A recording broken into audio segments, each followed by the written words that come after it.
We don't rely on evidence for every single treatment we do in medicine. So you can freeze eggs and then later use them, but that's still a very early kind of technology that's quite expensive. But the eggs that you would freeze at 10 or 2, are they even fertile? So, Bad evidence only and take good evidence. We have to just look at the whole thing.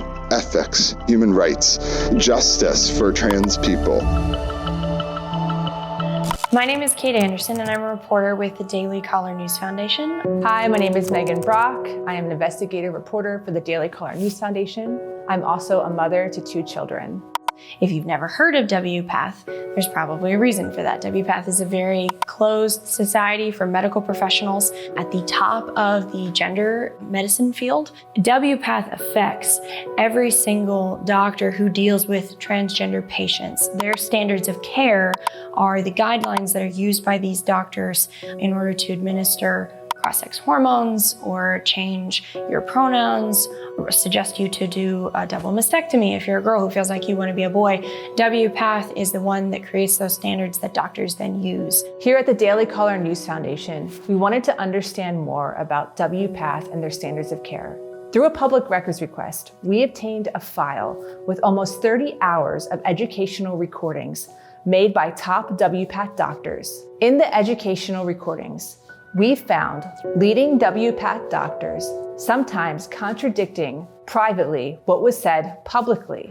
A lot of these procedures impact fertility. That is one of the main topics that these doctors will admit behind closed doors, that when you're transitioning children who are in the beginning stages of their body changing and having puberty for the first time, and hormones, when you start changing those things, or like with girls, suppressing their menstruation, you can make them infertile. Many of the doctors talked about you need to let parents know or let the kids know that they're probably going to be infertile by the time they're in their 20s, and then maybe they should get their eggs frozen, or maybe they should get their sperm frozen. And then they also go on to note that most don't do it anyway because they're either children who don't understand, who don't truly grasp that, oh, I'll never be able to have kids.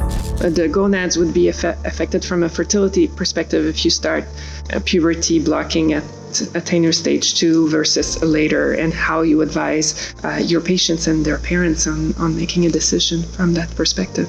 I think that's the hardest part of what I do, because of course this is not what's in the mind of a 13-year-old or 15-year-old or even a 17-year-old, because babies are icky and they poop and you can just go to a store and adopt later on, right? They're just like there in that story.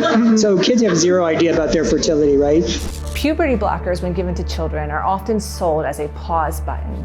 But we saw in the recordings that doctors acknowledged these treatments are not fully reversible as promoted. I think when we just say, oh, puberty blockers, it's just reversible and it's a very non-invasive treatment, I would say it's more invasive than oftentimes like the media makes it out to be, or other people. In another recording, the same doctor made the case for using justice for trans people as a basis for making medical decisions. And regardless of the evidence base, because I said evidence is one part of this, but also there's an ethical human rights component to treating people, right? We don't rely on evidence for every single treatment we do in medicine. So it's just important that we don't dismiss bad evidence only and take good evidence. We have to just look at the whole thing. Ethics, human rights, justice for trans people. Our hope in releasing all of this is that it will shine a light on WPATH that has not been there in the past.